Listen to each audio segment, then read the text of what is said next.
উন্নত চিকিৎসার জন্য লন্ডন ক্লিনিকে খালেদা জিয়া। হিথ্রো বিমানবন্দরে ৭ বছর পর মা ছেলের আবেগঘন মহামিলন। একই সঙ্গে জাতীয় ও স্থানীয় নির্বাচনের প্রস্তুতি নিচ্ছে সরকার, জানালেন প্রধান উপদেষ্টা। সংস্কার বাস্তবায়নের ইইউ সহায়তার আশ্বাস। তাপমাত্রার পারদ বাড়লেও হিমেল হাওয়ায় কমছে না শীতের দাপট। কর্মহীন খেটে খাওয়া মানুষ, বাড়ছে ঠান্ডাজনিত রোগ। এবং সাভারে বাস অ্যাম্বুলেন্সের মুখোমুখি সংঘর্ষে ৪ জন নিহত, আহত আরও ১৫। জানা যায়নি হতাহতদের পরিচয়, ময়নাতদন্তে মরদেহ মর্গে।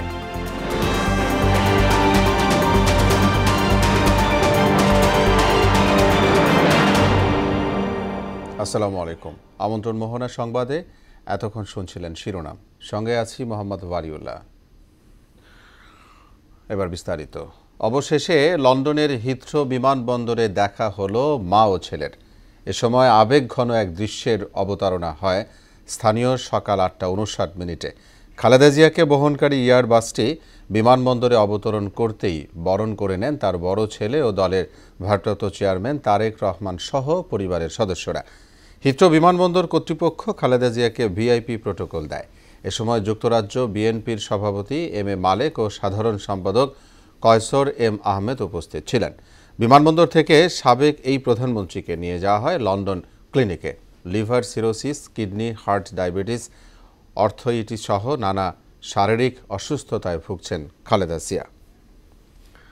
অন্তর্বর্তী সরকার জাতীয় সংসদ নির্বাচনের পাশাপাশি স্থানীয় সরকার নির্বাচনের প্রস্তুতি নিচ্ছে বলে জানিয়েছেন প্রধান উপদেষ্টা অধ্যাপক মোহাম্মদ ইউনূস। বুধবার ঢাকায় রাষ্ট্রীয় অতিথি ভবন যমুনায় ইউরোপীয় বিনিয়োগ ব্যাংকের ভাইস প্রেসিডেন্ট নিকোলা রিয়ার সাক্ষাৎ করতে এলে প্রধান উপদেষ্টা তাকে একথা জানান। এ সময় অন্তর্বর্তী সরকার গুরুত্বপূর্ণ সংস্কার কার্যক্রম বাস্তবায়নে ইআইবি সহযোগিতা করবে বলে প্রতিশ্রুতি দেন নিকোলা রিয়ার। প্রধান উপদেষ্টাকে তিনি বলেছেন, সংস্কার কার্যক্রম বাস্তবায়নে সহায়তা করার মতো প্রযুক্তিগত দক্ষতা ইউরোপীয় ইউনিয়নের রয়েছে। তাপমাত্রার পারদ বাড়লেও হিমেল বাতাসে সারা দেশে জেঁকে বসেছে শীত। উত্তরের জেলাসহ দক্ষিণের জেলাগুলোতেও শীত বহমান। সকালে ঘন কুয়াশা ও সারাদিনের হিমেল বাতাসে কাবু খেটে খাওয়া মানুষ। আয় রোজগার কম সহ ঠান্ডাজনিত নানা সমস্যায় ভুগছেন সারা দেশের মানুষ। আবহাওয়া পর্যবেক্ষণাগারের দেয়া তথ্য অনুসারে তাপমাত্রা বাড়লেও প্রকট শীত বাড়িয়েছে হিমেল বাতাস। দশগড় পঞ্চগড় থেকে শীতের খবর জানাতে সরাসরি যোগ দিবেন সহকর্মী রওশন জামিল। শৈত্যপ্রবাহের কারণে জনজীবনের কেমন প্রভাব পড়েছে, সেই সাথে জানাবেন সেখানকার সবশেষ পরিস্থিতি। আপনি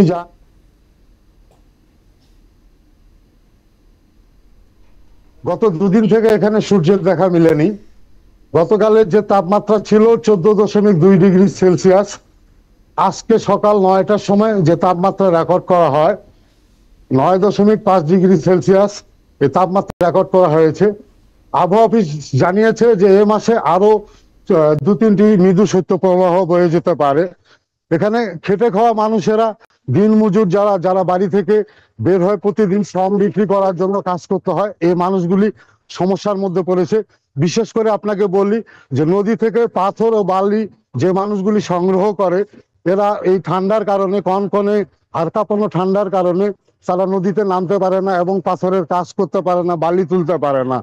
পাশাপাশি আপনাকে কথাও বলে রাখি আমি যে এই অঞ্চলের যে শীতকালীন যে শীতের যে তীব্রতার কারণে সাধারণ নিম্ন আয়ের মানুষগুলি শীত বস্ত্রের অভাবে তাদের দিন যাপন করতেছে এবং কেউ কেউ খড়কুটো জ্বালিয়ে শীত নিবারণ করার চেষ্টা করতেছে। আপনার জেলা প্রশাসক এ পর্যন্ত যে কম্বল দিয়েছে, পাশাপাশি সরকারি আপনাকে বাংলাদেশ সেনাবাহিনী, বিজিপি, জেলা পরিষদ, পঞ্চগড় পৌরসভা এবং বেসরকারিভাবে 50,000-এর মতো শীতবস্ত্র নিম্ন আয়ের ছিন্নমূল মানুষের মাঝে বিতরণ করা হয়েছে। তীব্র শীতের কারণে মূলত যে সমস্যাগুলি হচ্ছে, আধুনিক সদর হাসপাতালে গিয়ে আমি দেখতে পারি যে শীতকালীন রোগীর সংখ্যা দিন দিন বেড়েই চলছে। ডাক্তাররা বয়স্ক শিশুদের প্রতি যত্নশীল হওয়ার জন্য কথা বলেছেন। তো এই ছিল শীত নিয়ে সর্বশেষ তথ্য আমার কাছে। জন্য এবার যাব পটুয়াখালী, সেখানে রয়েছেন সহকর্মী খোকন হাওলাদার। শীতের খবর জানাতে তিনি আমাদের সঙ্গে যোগ দিবেন। খোকন, নিশ্চয় শুনতে পাচ্ছেন, শীত জনজীবনে কতটা প্রভাব ফেলেছে বিষয়টা আপনার কাছে জানতে চাই।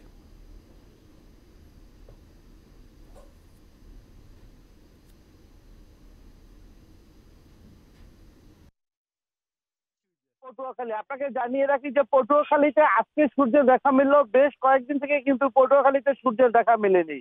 ঘন কুয়াশার চাদরে ঢাকা ছিল পটুয়াখালী জেলা। আপনাকে জানিয়ে রাখি যে পটুয়াখালী জেলায় শীতের কারণে কিন্তু নিম্ন আয়ের যে মানুষেরা তারা কিন্তু চরম ভোগান্তিতে পড়েছিল। বিশেষ করে যারা খেটে খাওয়া মানুষ, আমরা দেখতে পেয়েছি যে যারা মাঠে ঘাটে কাজ করে এবং যারা এই যে নিম্ন আয়ের মানুষ যারা দৈনিক যে কাজ করে তারা কিন্তু এই যে শীতে, প্রচন্ড এই যে শীতে কিন্তু তারা কিন্তু তাদের যে আয়ের যে পথ সেটা কিন্তু তাদেরটা অনেকটা কিন্তু মসৃণ হয়ে গিয়েছিল।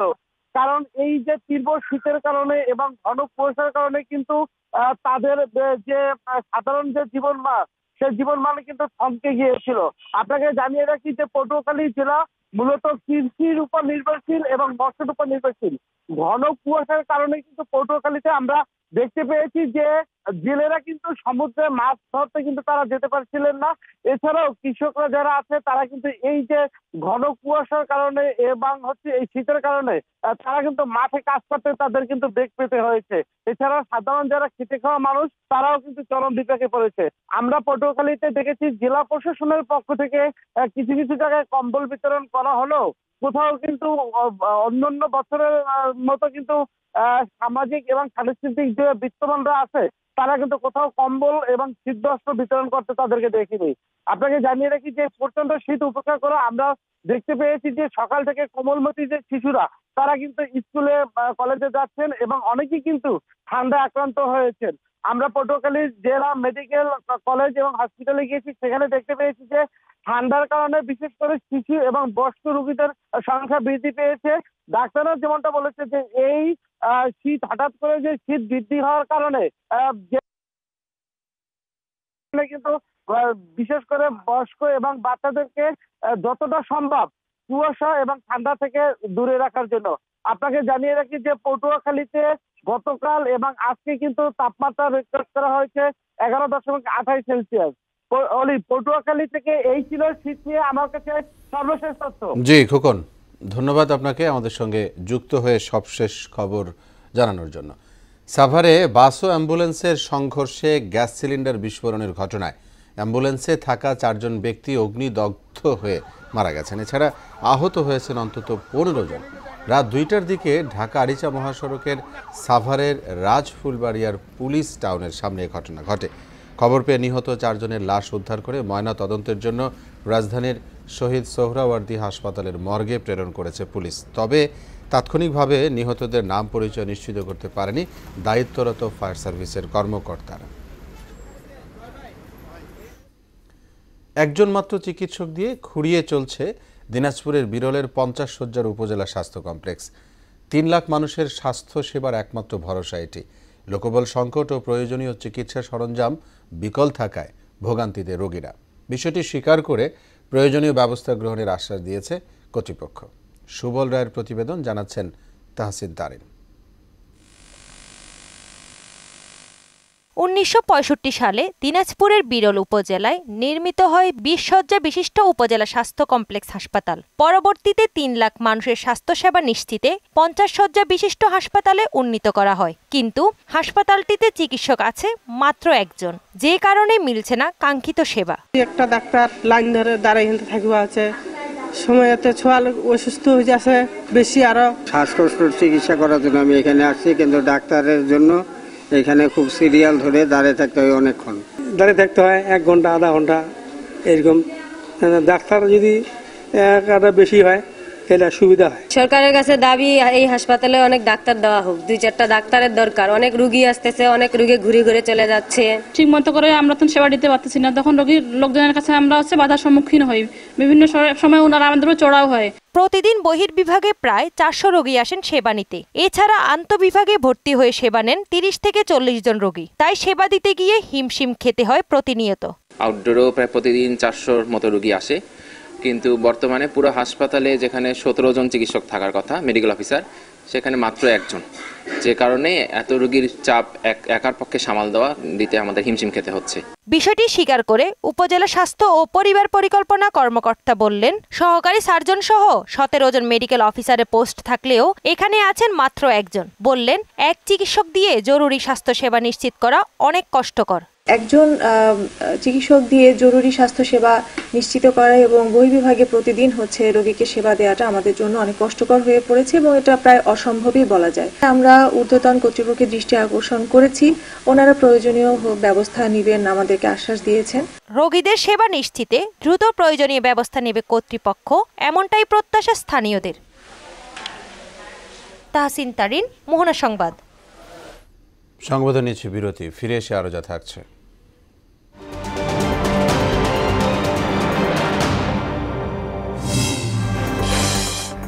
ইসরায়েলি বর্বরতায় গাজায় আরও 50 ফিলিস্তিনি নিহত, মোট প্রাণহানি 46,000 ছুঁই।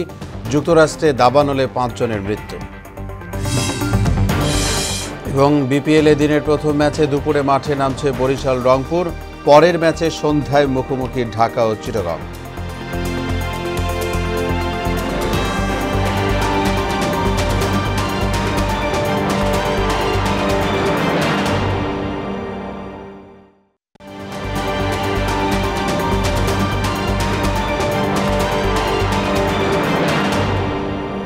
বিরতির পর আবারও আমন্ত্রণ মোহনা সংবাদে।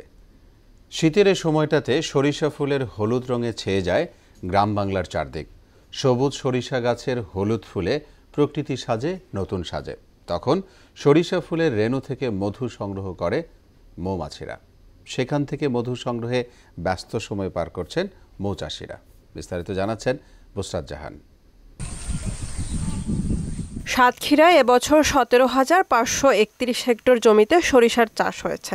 আর সরিষার ফুল থেকে মধু সংগ্রহে ব্যস্ত সময় পার করছে মৌচাষিরা। এজন্য সরিষা ক্ষেতের ধারে ভ্রাম্যমাণ মধু খামারিরা স্থাপন করেছে 10,000 মৌবাক্স। জেলার প্রায় 10,000 মানুষ মধু আহরণ করে। তাদের সংগ্রহ করা মধু জেলার চাহিদা মিটিয়ে রাজধানী ঢাকা সহ সারা দেশে সরবরাহ করা হয়। প্রতি মণ সরিষা ফুলের মধু 10 থেকে 11,000 টাকায় বিক্রি হচ্ছে। তাতে অর্থনীতিতেও পরিবর্তন এনেছেন মধু ব্যবসায়ীরা। বাম্পার ফলন হয়েছে এবার সরিষার, প্রাকৃতিক দুর্যোগ নেই, কোনো কিছুই নেই, বেশ সুন্দরভাবে আমরা ফসলাদি তুলতে পারবো। সরিষা খুব ভালো হয়েছে, যদি প্রাকৃতিক দুর্যোগ না হয় তাহলে সরিষা আরো ভালো হবে। আলহামদুলিল্লাহ, গত প্রথম এবং দ্বিতীয় কালেকশন ছাড়া তৃতীয় কালেকশনে মধুর উৎপাদন মোটামুটি বৃদ্ধি পাইছে। মৌমাছির মাধ্যমে পরাগায়নের কারণে ফলনটা বৃদ্ধি পাচ্ছে। সরিষা ক্ষেতের পাশে মৌখামার স্থাপনে পরাগায়নের ফলে ফলন ভালো হয় এবং অধিক মধু সংগ্রহ করা যায় বলে জানালেন এই কর্মকর্তা। এই মৌচাক স্থাপনের কারণে পরাগায়ন সঠিকভাবে হওয়াতে ফলন 15 থেকে 20 ভাগ বেড়ে যায়। অপরদিকে যে সকল বেকার যুবক এই মৌচাক স্থাপন করেন তাদের অর্থ উপার্জনের একটা ব্যবস্থা হয়। জেলায় 60 থেকে 70,000 মেট্রিক টন মধু উৎপাদনের লক্ষ্যমাত্রা ধরা হয়েছে। সরকারি সহায়তা পেলে উৎপাদন আরো বাড়বে। মৌচাষের মাধ্যমে ব্যাপক একটা কর্মসংস্থানের সুযোগ রয়েছে। যদি সরকারি পৃষ্ঠপোষকতা থাকে, আমরা এই সেক্টরে আরো লক্ষ লক্ষ মানুষের কর্মসংস্থান হতে পারে।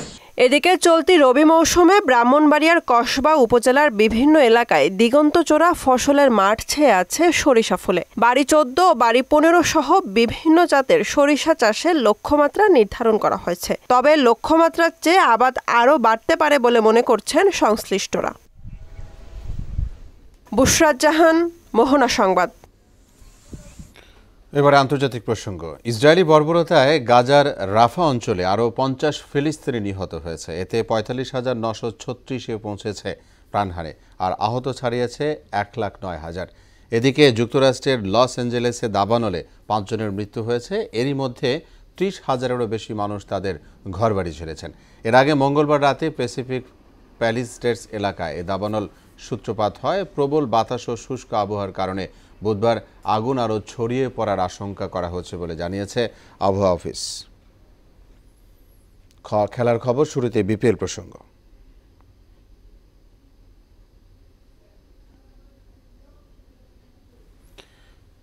ক্রিকেট। একদিন বিরতির পর বিপিএল এর সিলেট পর্বে আজ মাঠে গড়াচ্ছে খেলা। দিনের প্রথম ম্যাচে দুপুর 1:30টায় মাঠে নামছে ফরচুন বরিশাল ও রংপুর রাইডার্স। আসরে এর আগে ঢাকায় মুখোমুখি হয় দুদল। সে ম্যাচ 8 উইকেটে জিতে রংপুর। বর্তমানে পয়েন্ট টেবিলের শীর্ষে রয়েছে রংপুর, আর তারপরেই অবস্থান করছে বরিশাল। এদিকে দিনের দ্বিতীয় ম্যাচে আজ সন্ধ্যা 6:30টায় মুখোমুখি হবে ঢাকা ক্যাপিটালস ও চিটাগং কিংস। আসরে এ পর্যন্ত 4 বার মাঠে নামলেও জয় পায়নি ঢাকা, যেখানে মাত্র 2 বার নেমে একটি করে জয় ও হার রয়েছে চিটাগংয়ের। আপনাদেরকে ধন্যবাদ। এর সাথে শেষ করছি মোহনা সংবাদ। যাবার আগে শিরোনামগুলো জানিয়ে দেবো আরো একবার।